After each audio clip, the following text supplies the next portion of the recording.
안녕하십니까. 120페이지 할 차례죠. 비과세 할 차례네요.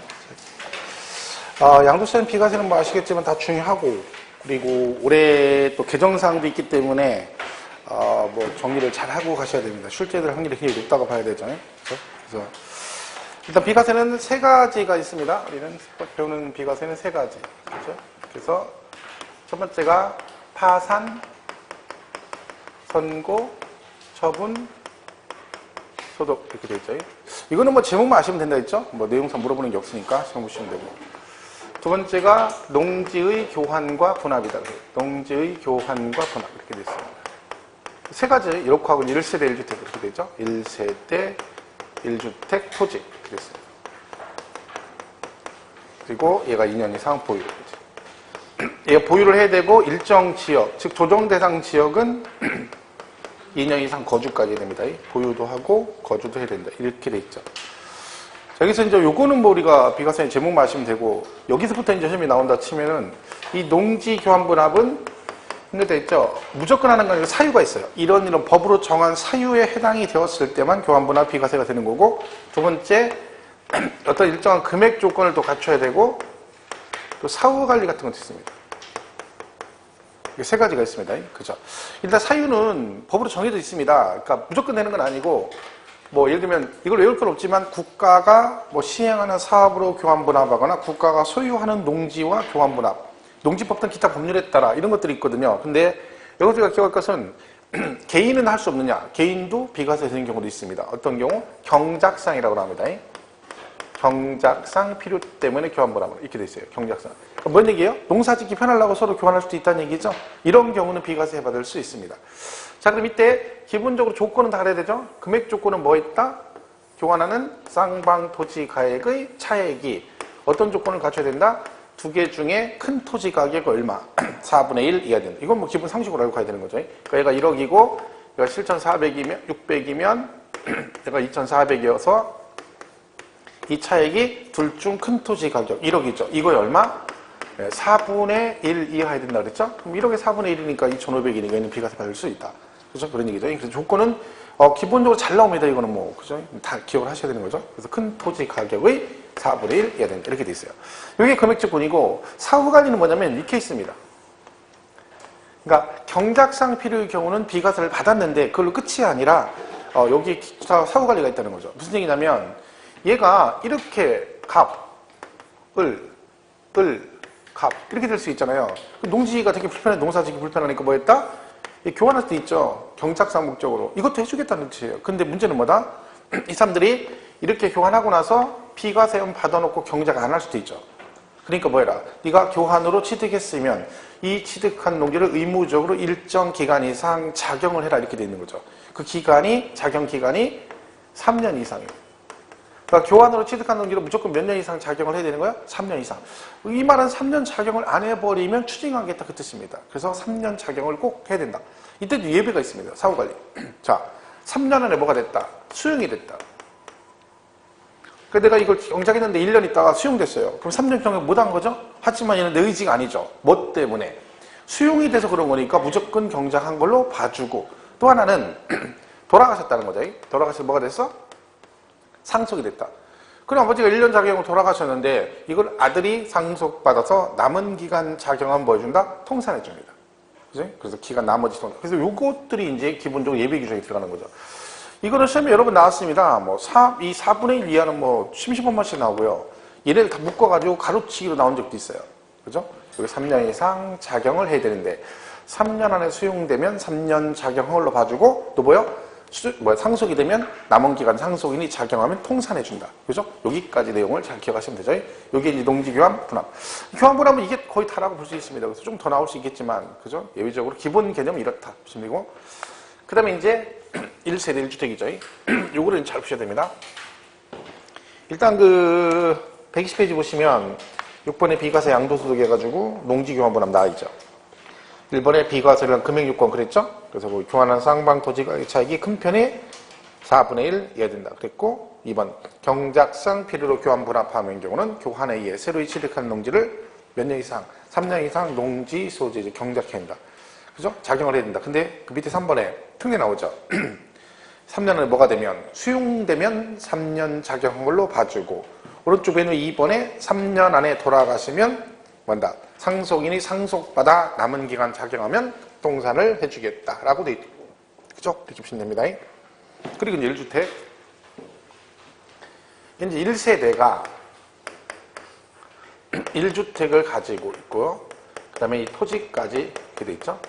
그리고 뭘 해라? 2년 이상 보유해라. 이렇게 돼 있어요. 그렇죠? 세대 구성이 먼저 돼야 됩니다. 자, 세대 구성의 기본 조건은 뭐다? 거주자야 됩니다. 거주자. 그리고 누가 있어야 돼요? 배우자가 반드시 있어야 된다. 그랬습니다. 자, 이 말은 배우자가 없으면 원칙적으로 세대 구성이 안 된다는 얘기고, 비거주자는 당연히 세대 구성이 안 되는 겁니다. 그리고 주소가 같아야 된다. 근데 누구는 주소가 달라서 동일 세대원으로 본다? 배우자. 배우자는 항상 뭘로 본다 했어요? 같은 세대원으로 봅니다. 그러니까 주소가 별도 구성돼 있어도 항상 뭐다? 동일 세대원으로 본다. 이렇게 돼 있어요. 이 기본 개념. 여기다가 이제 뭐 있어요? 배우자가 없어도 예배가 나오죠.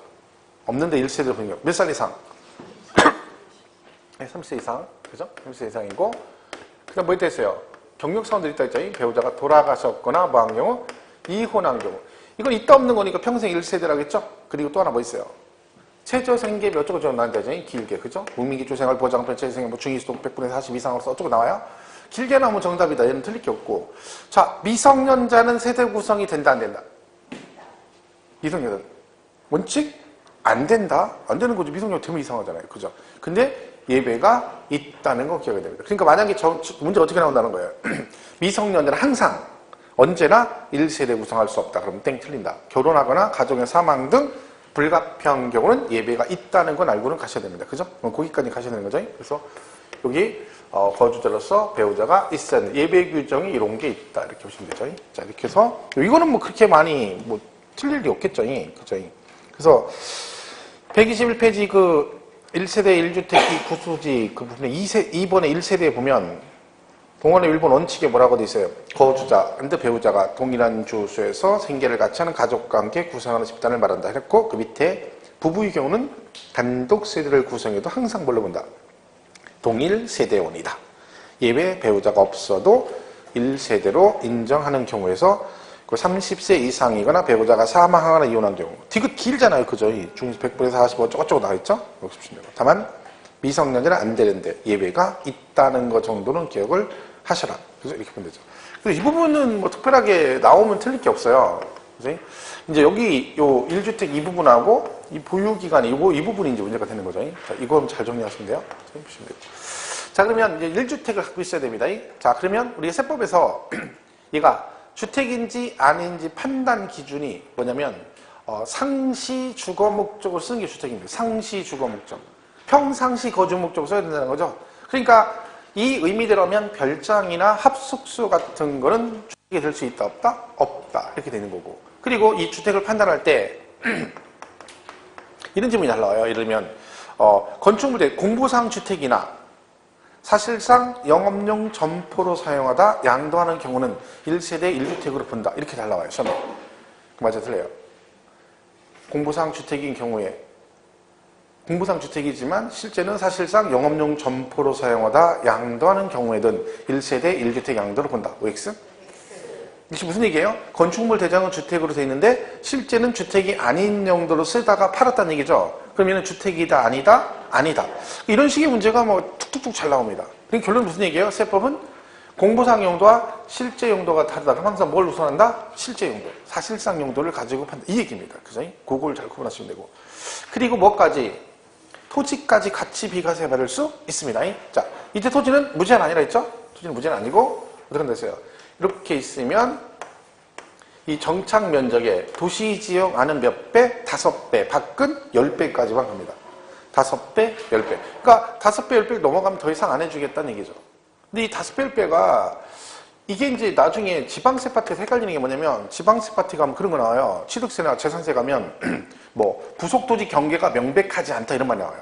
부속토지 경계가 명백하지 않으면 바닥 면적의 10배까지를 부속토지로 본다. 그런 규정이 있거든요. 근데 거기서 시험을 뭐라고 냈냐면 부속토지 경계가 불분명하면 도시지역 안은 5배, 밖은 10배 이렇게 내버려요. 그러면 어디서 많이 들어봤다고? 맞았다. 그러면 안 되는 거죠.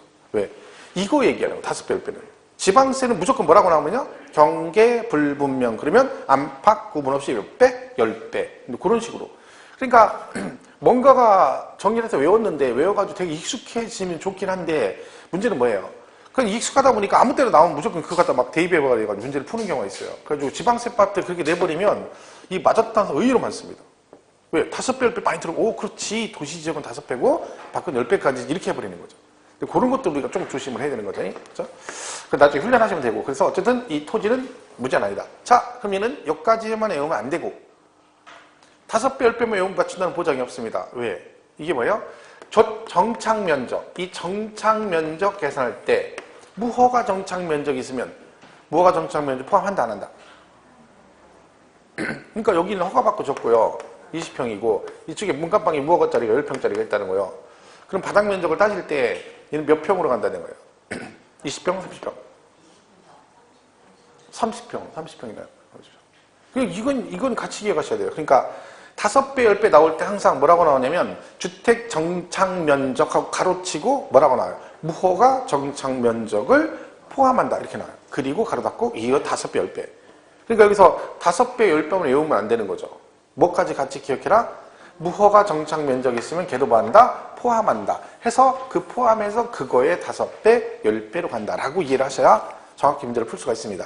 그래서 어쨌든 121페이지 밑에 3번에 1주택 해가지고 양돌 현재 사실상 현황을 기준으로 판단한다. 그래서 별장권도 합숙 주택이 아니고 그다음에 주택으로 보는 경우 뒷장 넘어가면 기억번에 상시 주거용으로 써야 돼요. 평상시 거주 목적으로 써야 된다 그랬고 니은 매수자의 등기 지연으로 공보상 2주택이 된 경우라고 돼 있죠. 이거 뭔 얘기예요?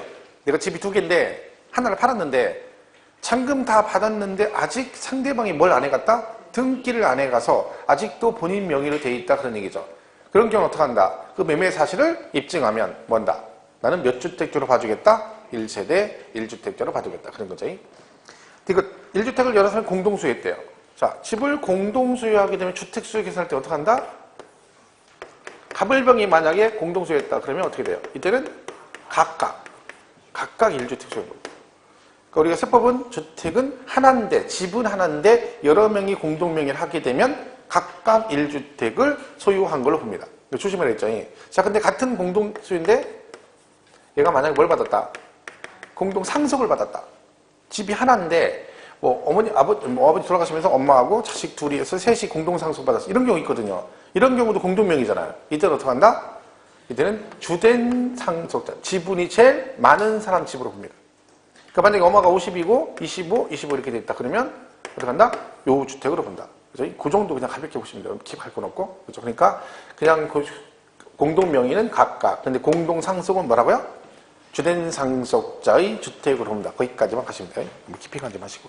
예비가 있습니다. 그래서 거기 디귿에 각각 1주택으로 본다 그랬고 밑에 보면 공동상속주택의 경우는 주된 상속자만 주택으로 본다. 그럼 나머지 둘은 명의가 돼 있어도 주택수에 포함이 안 된다. 그 얘기입니다. 그 다음에 리을은 부속토지 나와 있죠?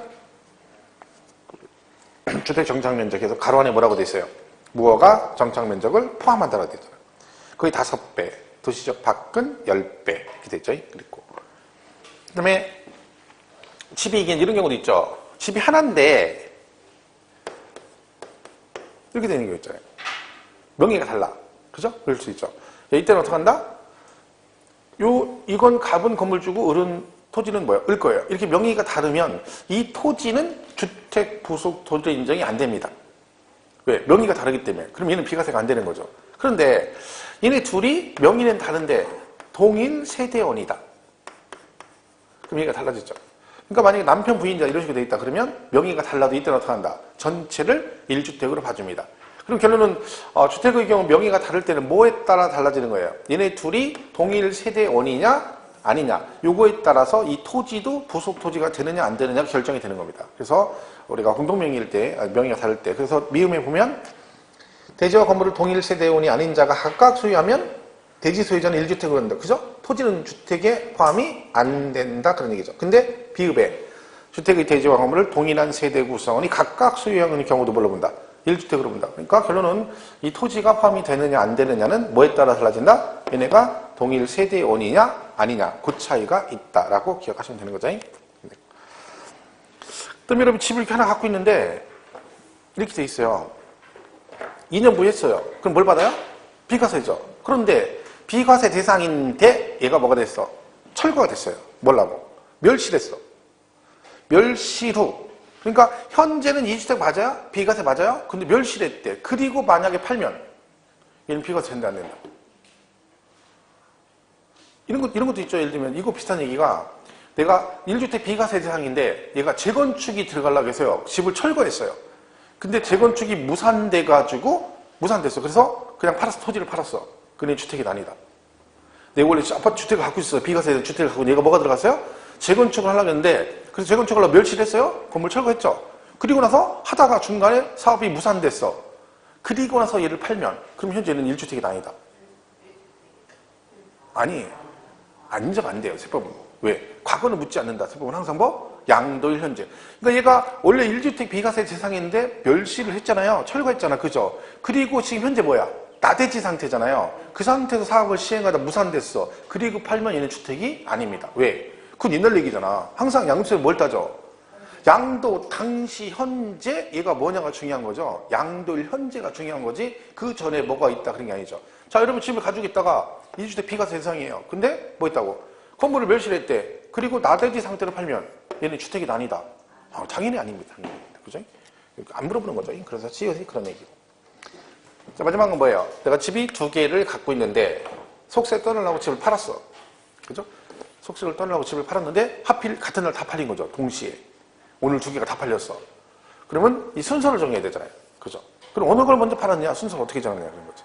왜냐면 이제 먼저 파는 건 2주택이고 나중에 파는 건 1주택이니까 마지막에 파는 건 남는 게 비과세가 될 수 있잖아요. 그러니까 순서가 중요하죠. 자, 이때는 어떻게 한다? 오야맘이라 했죠. 오야맘. 알아서 하는 거예요. 본인이 선택하는 순서. 그러니까 여러분이 파는 선택 순서를 정해주면 그 선택해준 순서대로 파는 걸로 봐주겠다. 그런 얘기죠. 그럼 만약 이런 경우는 어떤 걸 먼저 팔았다고 해야 세제상 유리할까요? 일반적으로. 싼 거? 비싼 거? 얘는 10억에 팔았고요. 그렇죠. 세금을 적게 내려면 차익이 적은 걸 먼저 팔았다고 해서 세금을 내고 차익이 많은 걸 많다는 얘기 세금이 많이 나온다는 얘기죠. 그걸 나중에 팔았다고 해서 뭘 받아? 비과세를 받아야 되는 거죠. 그러니까 우리 항상 세금은 그것만 따지면 되는 거예요. 사실 조정 대상 지역이 아닌 이상은 집이 여러 채 갖고 계신 분, 예를 들면 원주의 집을 내가 여러 채 가지고 있다 그러면 양도세 걱정할 필요가 없는 게, 양도세 고민할 필요가 없는 게 집이 여러 채면 딱 하나만 생각하면 되는 거예요. 맨 마지막에 뭘 팔 것이냐 그거 하나만 딱 생각하고 나머지는 똑같아요. 어떻게 팔든 세금이 똑같다는 거죠. 집이 3개야. 그럼 만약에 3개를 다 팔 생각이야. 그러면 3개 중에 세금 제일 많이 나오는 거 하나를 제일 나중에 팔면 되는 거야. 그럼 걔는 비과세 받고 나머지는 똑같아요. 뭐 3주택이든 2주택 왜? 중과세가 없기 때문에 뭐 먼저 팔든 나중에 팔든 세금은 똑같아지는 거야. 항상 그러니까 마지막에 파는 주택 하나만 생각하면 돼요. 세금이 제일 많이 나온 걸 제일 나중에 팔아서 비과세를 받으면 된다. 그런 순서대로 양도세를 말했잖아요. 얼마에 팔았느냐가 중요하지 않다니까요. 얘는 제일 중요한 게 이거라니까. 차익이 중요하다는 거예요. 차익. 이걸 팔았다고 얘는 싸게 팔았다. 얘는 1억에 샀고 얘는 9억에 샀을 수 있잖아요. 그럼 얘는 차익 1억밖에 안 나오고 얘는 차익이 4억이나 되는데 싼 거 먼저 팔았다 그럼 세금이 많이 나오지. 이게 문제가 아니라는 거지. 뭐가 중요하다고요? 차익. 이게 중요한 거죠. 자, 그 다음에 그러니까 얘는 이제 선택한 순서를 판다 보면 되고 지금 이렇게 했어요. 이렇게 돼 있는데 이렇게 분할했어. 분할하게 되면 이쪽은 건물이 없죠. 그죠? 그럼 얘는 나대지가 되는 거야. 그럼 얘는 세금을 이렇게 분할해서 팔면 얘는 세금을 내야 돼요. 나대지니까. 근데 동일 대지 내에 건물이 2개가 있어요. 그죠? 이렇게 해서 주택인데. 그럼 양쪽도 건물이 있죠. 그죠? 그럼 얘는 어떻게 돼요? 이때는 2주택이라고 생각하시면 돼요. 2주택. 자, 2주택이면 아까 금방 했죠? 2주택이면 먼저 파는 거와 나중에 파는 것 중 어느 걸 1주택으로 본다? 그러니까 내 마음대로 선택하는데 어쨌든 선택을 했어. 근데 선택은 어쨌든 선택했어. 그럼 먼저 파는 게 2주택이에요. 나중에 파는 게 1주택이에요. 그죠? 마지막에 남는 게 1주택이죠. 그러니까 얘는 뭐다? 이렇게 분할하게 되면 양쪽 다 건물이 있으니까 둘 다 주택이죠. 그럼 2주택이라고 생각하면 이런 식으로 분할하게 되면 어떻게 한다? 둘 중 먼저 양도하는 주택은 1세대 1주택으로 보지 아니한다. 이렇게 되는 거죠. 원래는 마지막에 파는 1주택은 더 이해가 빠른데 법조문은 뭐라고 되어 있어요? 이렇게 분할하게 되면 둘 중 먼저 양도하는 주택은 1주택 양도로 보지 아니한다. 이렇게 되어 있습니다. 그래서 그게 그 이행법 밑에 참고 있죠. 분할 양도 시 과세라고 되어 있잖아요. 그렇죠? 주택하고 주택으로 양쪽 다 건물이 있어서 주택이면 먼저 양도한 주택은 뭐한다? 과세한다. 즉 1주택으로 보지 아니한다. 그랬고 주택하고 토지로 양도하면 토지는 나대지니까 당연히 걔면 뭐다? 과세가 된다. 같은 분할인데 그런 식으로 나눠져 있다. 이렇게 보면 되겠습니다. 고가주택 했었죠? 앞전에? 그죠? 고가주택은 양도차익 할 때 했었. 고가주택 뭘 고가주택 한다? 실거래가로 양도가의 9억을 초과하는 주택을 말한다. 그죠? 그거는 못 기억하시면 되고. 그 다음에 그 겸용주택이 있습니다. 선거가 끝나니까 조용하네. 조용해 좋네요. 그죠? 이제 선거는 이제 월드컵 하죠. 그래? 우리하고 관계없지만, 그죠? 어쨌든 끝났으니까 잘 됐고, 그죠? 아, 강원도는 제가 됐죠? 누구지? 최문수? 삼성이죠? 네. 그 양반 원래 MBC 사장인가 뭐 했던 사람 아니에요? 옛날에, 그죠? 사장 했던 사람. 그죠? 잘 됐습니다. 다 하셨나요, 투표? 어디 수업했죠? 안 했나요, 수업? 아빠 했죠? 아, 그러니까. 하긴 뭐, 투표 하나 안 하지. 귀찮아서, 그죠? 대통령 선거는 어떻게 악착같이 하는 것이 대선이나 뭐, 그죠? 저도 잘, 뭐, 이렇게 막 시도지사 이런 건 잘 안 합니다. 잘 귀찮아서. 그죠? 시간이 되면 할 수 없이 하는 거, 시간이 되면. 그래서 제가 어제 하필 휴강해가지고, 휴강해서 안 갈라 했는데, 읍사무소 이런 데서, 동사무소 하면 안 갈라 했거든요. 근데, 마을에, 저기 아파트 단지 내에 노인, 그 있잖아요. 거기, 관리사무소. 거기서 한다는 거야. 아, 그래서 우리 차 타고 가면 뭐 이렇게 안 하려고 했는데, 거기서 한대. 그 거리가 바로 앞인데, 안 하기 그렇잖아. 그래가지고, 할 수 없이 했네. 안 하다가. 그죠? 자, 겸용주택은 겸용돼 있다는 거죠. 자, 이거는 이런 얘기를 했잖아요. 이렇게 돼 있는데, 얘가 일부는 주택, 일부는 상가 이렇게 돼 있는 거죠. 일부는 주택, 일부는 상가. 이렇게 됐을 때 얘는 어떻게 한다? 법 규정이 주거 부분이 주거 이외보다 크면 뭘로 본다? 전체를 주택으로 보고 주거 부분이 주택 이외보다 작거나 같으면 커야 되죠? 이렇게 작거나 같으면 뭔다? 이때는 뭔다? 각각 이렇게 각각 개개인 따로 본다는 얘기죠. 예를 들면 얘가 6대4다. 그럼 어떻게 한다? 전체 다 주택으로 본다는 얘기고 얘가 4대6이면 거꾸로 4대6이면 각각이니까 결국 여기만 주택 부분만 주택으로 얘는 과세가 된다는 얘기고요. 5대5면 어떻게 돼? 5대5. 그죠? 5대5니까 커야 돼요. 여기는 커야 되는 거죠. 커야 된다. 그죠? 5대5까지는 전체 주택을 안 보고 5대5면 따로따로 봅니다. 그죠? 그러니까 결론적으로 내가 상가주택을 가지고 있는데 면적이 주거와 상가 5대5다 그러면 상가 부분은 세금을 내야 된다는 얘기죠.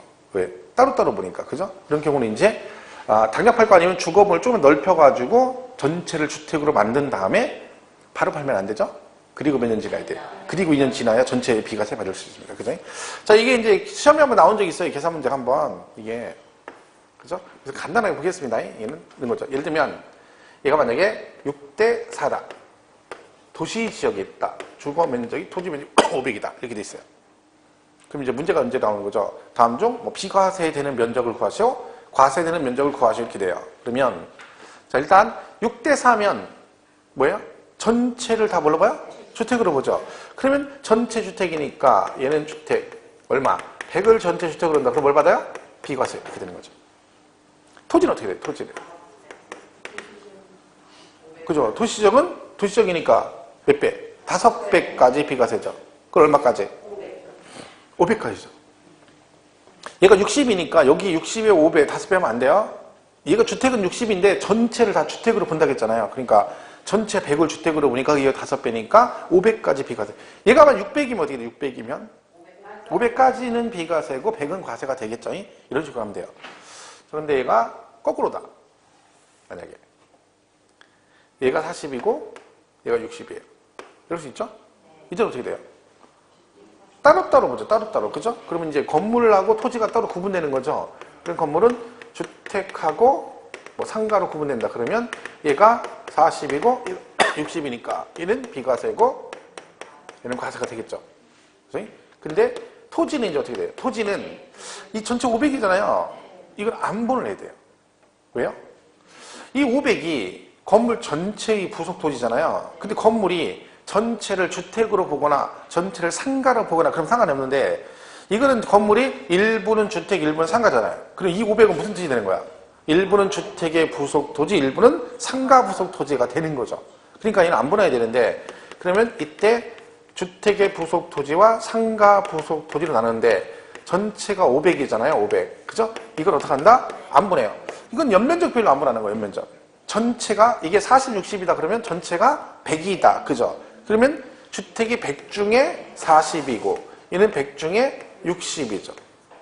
이게 안 보이지 별거 없잖아요. 그죠? 이거 되는 거죠. 4, 5, 20, 200. 얘가 300. 얘는 무조건 과세죠? 자, 얘는요. 비과세 맞죠? 근데 무조건 비과세 그러면 안 돼요. 왜? 도시지역이니까 주택 정착 면적의 5배를 하나 따져봐야 되는 거예요. 그럼 여기 주택 정착면이 40이잖아. 5, 4, 20, 200 이렇게 되는 거죠. 무슨 말인지 가시죠? 이렇게 그렇게 가는 거죠. 얘가 만약에 이렇게 돼 있다. 600이면 이렇게 되죠. 그죠? 그러면 46은 24, 66은 36. 얘는 과세. 얘는요?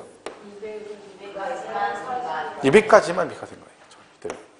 200은 비과세고 40은 과세가 되는 거죠. 그럼 이런 경우 이제 만약에 뭐 비과세 면적 그러면 건물은 40이 비과세고 토지는 얼마가 200이 비과세라는 거고 과세는 건물은 60이고 얘는 360이 아니라 얼마 400이 과세가 되는 거죠. 이런 식으로 가는 거예요. 그러니까 이게 이제 컸을 때만 조금 차이가 있죠. 오버됐을 때. 그러니까 항상 이거는 이제 5배, 10배를 꼭 따지는 습관을 들여야 됩니다. 과거 시험에 이제 최근에 이게 몇 년 전에 한번 나왔었어요. 이 계산 문제가. 이거 같은 경우는 사실은 조금만 이해하면 풀 수는 있어요. 금방. 개념만 이해하면 뭐 5분 안에, 1분 안에 풀 수 있죠. 풀기는 비율상으로. 근데 그때 당시 문제는 이제 이렇게 풀어놓고 과세되는 면적을 구하시 이렇게 냈거든요. 근데 문제 단점이 뭐다? 다 풀어놓고 비과세 골라요. 그게 문제야. 다 풀어놓고 비과세를 골라. 문제는 뭘 골라라 했는데 과세 면적을 구하시고 있는데 다 풀어놓고 비과세 골라. 습관적으로 자기도 모르게 비과세를 고른다니까요. 그게 또 훅 틀리는 거죠.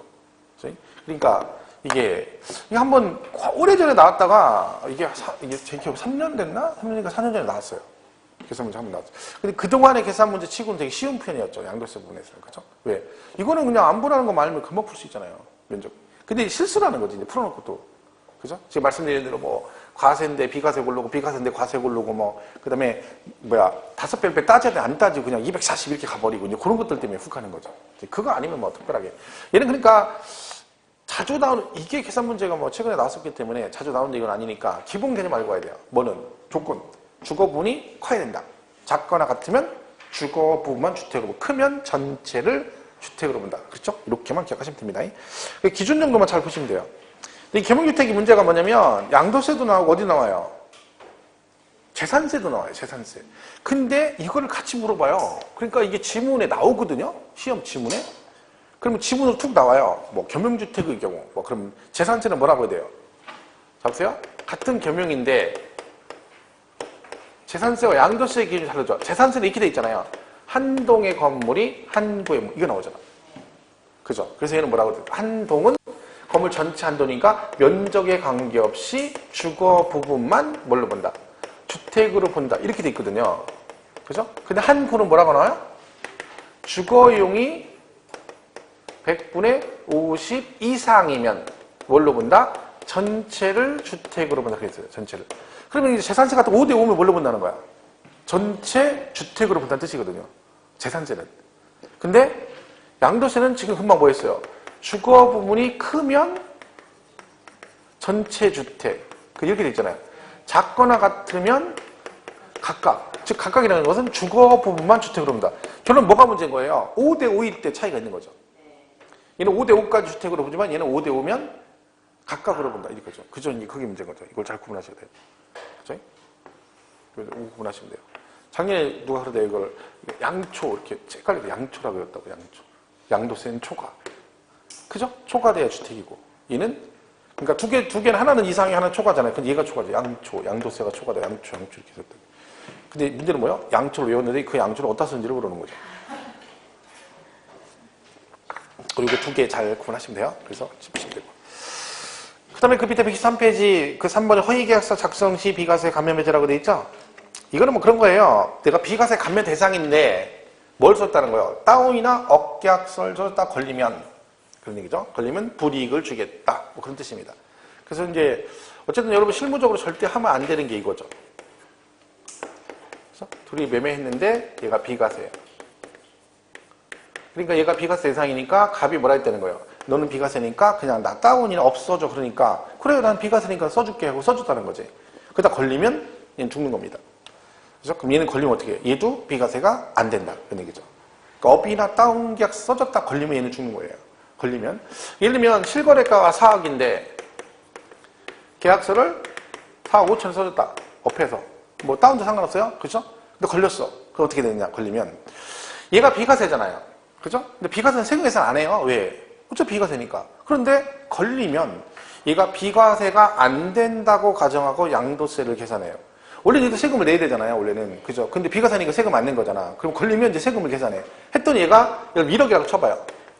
그럼 1억을 세금을 내야 되는데 얘가 뭘 받은 거야? 비과세를 받은 거죠. 그럼 얘가 걸리면 비과세 대상이 아니라고 생각하고 세금을 계산해. 그럼 얘가 1억이 나왔어. 그럼 이 1억하고 요 차익 있죠? 5천만 원. 그렇죠? 요 둘 중에 작은 금액을 얘가 비과세 받을 금액에서 차감을 해요. 그럼 만약에 얘가 지금 1억을 비과세 받았다 치면 5천만 원을 여기서 빼준다는 거죠. 그럼 결론은 얘한테 세금 얼마가 나온다는 거야? 5천. 그럼 얘는 다운 업계약서 하나 써주고 세금 5천만 원 내야 됩니다. 걸리면. 이걸 절대 해주면 안 되는 거죠. 근데 이번 법 개정된 지 오래됐다고 했잖아요. 과거에는 없었거든요. 근데 이 2011년 7월 1일에 개정된 거예요. 오래됐죠. 그러니까 2011년 6월 30일까지는 만약에 걸렸어. 걸리더라도 얘는 불이익을 안 줬어요. 그냥 비과세를 해줬어. 얘만 불이익을 주고. 근데 이게 왜 문제가 됐냐면 얘가 자꾸 써주는 거예요. 왜? 이거 비과세니까 자기는 불이익을 안 당하니까 그냥 막 써주는 거야, 다운업을. 그러니까 옆다운 계약서 쓰는 이유가 원인이 얘한테 있다고 생각한 거지. 그래서 그럼 너도 저 걸리면 너도 가만 안 두겠다 해서 뭘 바꿔버렸죠. 이때부터. 그러니까 이거 이후에 써주신 분들은 아직 안 걸렸다 할지라도 걸릴 수가 있어요. 왜냐면 이게 제척기간이 10년이잖아요. 우리 그 총론 배울 때 사기 등 부정한 행위 세금 포탈 10년. 그게 이런 거잖아. 예를 들면. 지금 다운 쓴 거잖아. 업 쓴 거잖아. 그러면 세금 포탈한 거죠. 그럼 10년 안에는 뭐가 나올 수 있다. 걸리면 이런 식으로 세금이 나올 수 있습니다. 아주 어렵죠. 발 뻗고 살려면. 2011년도니까. 아주 10년 되려면 아주 멀었잖아. 그죠? 그 조심해야 되는 거예요. 근데 이 언저리에 쓰신 분이 되게 많아요. 왜? 법이 개정된지를 모르는 거예요. 중개업자가. 왜냐면 그 전까지는 무조건 써도 상관없었잖아요. 그러니까 이게 법이 이때 개정 시행이 됐는데 그걸 모르잖아. 중개업자가 알 리가 없고. 아는 사람 100명이면 2명, 3명밖에 몰라요. 10명도 몰라.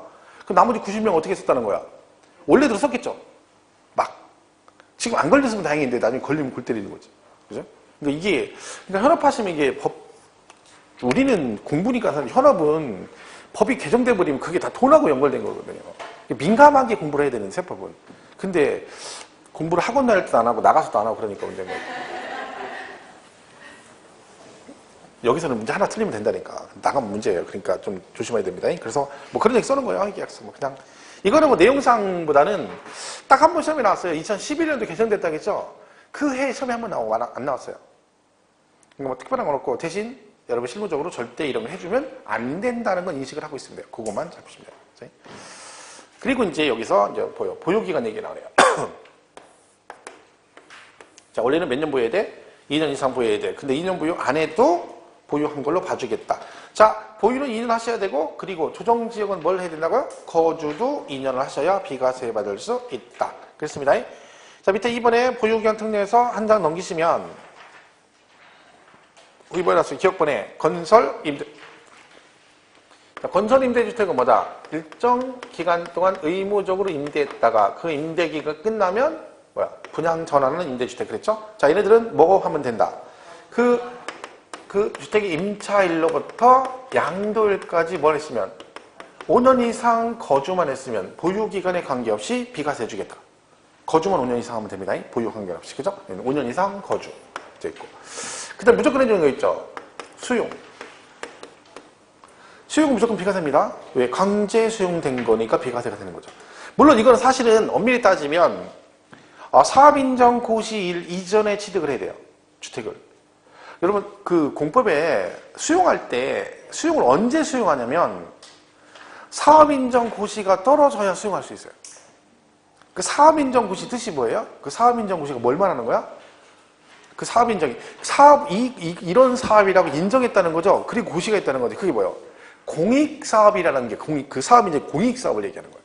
수용은 뭐만 할 수 있어요? 공익사업만 수용이 돼요. 그러니까 그 사업인정고시라는 뜻은 뭐냐면 네가 법적으로 얘가 공익사업이라고 인정됐다라는 거죠. 인정이 됐는데 그걸 고시했다는 거예요. 그럼 무슨 얘기야? 지금부터 얘는 뭐라는 거예요? 공익사업이라는 얘기지. 이때부터 뭐가 가능하다는 거예요?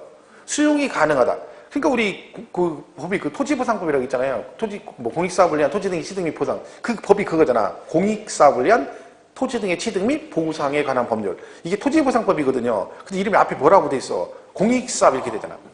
그러니까 내가 사업을 시행하면 원래는 그 법에 따라 공익사업으로 인정이 돼야 수용이 되는 거예요. 그런데 공법상은 어떻게 돼 있어? 맨날 똑같은 사업을 하는데 매번 걔한테 물어봐가지고 공익사업 인정받는 시간이 많이 걸리니까 예외 규정이 있는 거죠. 그래서 뭐 그런 거 있잖아요. 뭐 실시계 인가 고시 떨어지면 이 법에 따라 사업 인정 고시 인가를 받은 걸로 보고 뭐 그런 거 있잖아요. 그게 그 얘기야. 그때보다 뭐 하는 거야? 수용. 그럼 사업 인정 고시가 떨어졌다는 수용을 하겠다고 대놓고 얘기하는 거잖아요. 근데 고시 됐는데 그 다음에 집을 샀어. 이걸 주택을 사가지고 있다가 얘가 뭐가 됐어? 수용됐어. 그럼 얘는 안 되는 거야. 얘는 보유기간을 채워야 되는 거야. 왜요? 이미 사업 인증이 떨어졌다는 얘기는 무슨 얘기야? 대놓고 수용하겠다고 했는데 그때 가서 집을 산 다음에 수용되니까 나는 보유 2년 못해도 비과세해줘. 이건 아니라는 거지. 그래서 이게 조건이 엄밀히 따지면 이거는 보유 거주 상관은 없지만 대신 이 주택은 언제 사야 되는 거예요?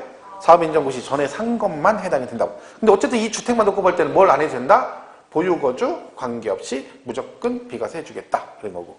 아니면 또 뭐 있다 했어? 이민 간다 했죠? 외국으로 이민 가. 이민은 안 가지만 1년 이상 장기간 해외로 한다? 출국한다. 이건 전부 다 마찬가지죠. 이민 가거나 출국하는 거니까 비과세 해주겠다는 거예요. 보유 거주 관계없이. 근데 문제는 뭐라고요? 안 팔려. 그죠? 그럼 어떡한다? 못 팔고 나가게 되면 언제까지? 그죠? 출국일로부터 2년 이내 팔면 비과세 받을 수 있다. 이렇게 돼 있고. 그죠? 그 이게 셋 다 보유 거주 상관이 없는 거죠. 그리고 이제 뭐 있어요? 1년 이상 뭐 하면? 거주. 보유 아니고 거주. 일만 살았으면 되는 거죠. 부득이학료, 취약상 힘들죠. 학교 때문에. 얘가 학교를 타 지역으로 가는 너무 멀어서 통학하기 힘들다. 이사 가는 얘기죠. 그래서 된다. 누구는 안 된다? 고등학생부터 되는 거예요. 유치원은 안 돼요. 고등학생이 타 지역을 학교를 진학했을 때부터 된다. 그죠? 그리고 질병치료. 1년 이상 장기간 질병치료. 물 맑고 공기 맑은 데로 가야 된다. 이사 가야 돼요. 간호하기 힘들어? 너무 멀어서. 그죠? 그 다음 뭐? 근무상 형편 그러죠. 여기 사업상 형편 그러면 안 됩니다. 사업상 형편은 직장 문제 때문에 가는 게 아니고 개인 사업자가는 인정 안 되고 직장 발령 나서 가는 것만 됩니다. 그렇죠? 학교 폭력도 있습니다. 학교 폭력 때문에 애가 타 지역으로 학교를 전학을 가야 된다. 그런 경우는 다 뭐만 하면 된다? 거주. 보유 아니고. 이사를 어디로 가야 돼요? 타시군으로. 타시군. 동일시군 안 됩니다. 동일시군. 그죠? 그래서 얘도 이것만 보유 거주 이것만 외우면 안 되고 뭣도 동일시군 네 그럼 안 된다는 거 기억하셔야 되죠. 자, 그래서 보시면 돼요. 그래서 거기 124페이지 맨 위에 기업방 건설 임대주택 나와 있고 니은에 1년 이상 거주라고 돼 있죠. 취약, 질병치료, 근무상형편으로 1년 이상 거주한 주택을 양도하고 세대 전원이 다른 시군구로 이주하는 경우라고 돼 있습니다. 그죠? 이렇게 돼 있고 그 밑에는 뭐 재개발, 재건축, 대체주택이 돼 있는데 이거는 간단하게 설명 이런 얘기예요. 내용상으로 내가 집이 하나 있어요. 이렇게. 그죠? 이렇게 있는데 얘가 뭐가 들어가? 재개발, 재건축이 들어가요. 그러면 재개발, 재건축하려면 공사를 하잖아요. 그러면 한 2년 정도 걸리죠. 그럼 이 집을 철거했으니까 어디 가 있어야 되잖아요. 공사 기간 동안에. 근데 보통 우리가 뭐 전세를 살거나 해가지고 있다가 완공되면 입주를 하잖아요. 그 얘는 뭐 했다는 거예요? 집을 샀어요.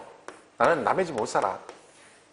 그런 사람 있잖아. 그래서 예민해가지고 남의 집 못 살아. 남의 집 가면 화장실도 못 가. 막 이런 사람 있잖아요. 그죠? 잠도 안 와. 이런 사람들. 내 말 때는 딴 데 가면 잠 못 잔다 사람은 덜 피곤해서 그래요. 잠 안 오는 게 어딨어요. 이틀만 안 잡아. 얘네 집 어디 마당에서 자자. 뭐 말도 안 되는 거 있어. 커피 못 먹으면 잠이 안 와? 먹어봐. 먹고 안 잡아. 한 3일. 커피를 먹으면 이제 배불러서 자. 그때부터는 다 핑계요. 덜 피곤해서 그런 거예요. 그게 진짜 피곤해봐요. 그냥 앉아서 듣는다. 앉아서 줘라. 그냥 앉아서 그냥 바로. 아직 덜 피곤하니까 살만하니까 뭐 잠이 오네 안 오네 하는 거지. 그게 뭐 다 팔자 좋은 소리예요. 팔자 좋은 소리. 배가 안 고프대. 배가 안 고파? 굶어봐. 입맛이 없대. 입맛 없는 게 어딨어. 두 끼만 굶으면 한 2, 3 이틀만 굶어봐. 그냥 뭐 먹고 다 먹는다니까. 남자들 그 있잖아요. 남자들 군대 갔을 때 훈련할 때 그 생각 안 나세요?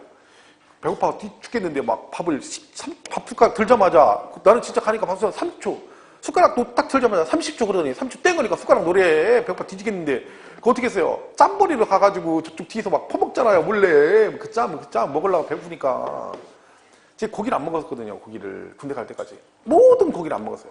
군대 가니까 배고파 살 수가 없어. 고기라고 주지도 않아요. 국물 돼지 장아신고 지나간 거지만 그래도 그게 먹는 거야. 처음엔 안 먹다가 배고프니까 막 그때는 그런 거 안 가려요. 막 먹는 거야. 왜? 안 먹으면 죽겠는데 배고파 죽겠는데 그런 게 어딨어. 그죠? 이 대체적으로 산 거에는 집에 있어요. 그죠? 자 그리고 이사 갔어요. 공사했죠. 자 그래서 공사가 끝났어요. 그러면 이 사람들이 이걸 왜 산 거예요? 공사 기간 동안에 거주 목적으로 산 거죠. 이걸 우리가 대체주택이라고 그래요. 그럼 얘가 공사 끝나면 일일이 이사 와야 되잖아요. 왜? 이걸 왜 산 거야? 이 공사 기간에 거주 목적으로 산 거잖아요. 완공돼서 이사 와야 되죠. 그럼 이를 팔아야 되잖아. 필요 없잖아. 이걸 팔게 되면 얘도 여기서 뭐만 했으면 1년 이상 거주만 했으면 비과세 해주겠다는 거죠. 물론 조건이 여러 가지가 있습니다. 여기서. 이게 무조건 되는 거 아니에요. 뭐 완공 되고 전후 2년 안에 팔아야 되고 이사 와야 되고 왔으면 1년 살아야 되고 막 복잡해요. 근데 그런 건 다 필요 없고 여기서 말하는 것은 이 대체주택만 놓고 봤을 때 얘는 보유기간을 2년 안 해도 뭐만 하면 얘도 1년만 거주하면 비과세 받을 수 있다. 뭐 그런 얘기가 있습니다. 참고보시고. 그리고 얘도 뭐라는 거예요? 1년 이상 거주라는 얘기죠.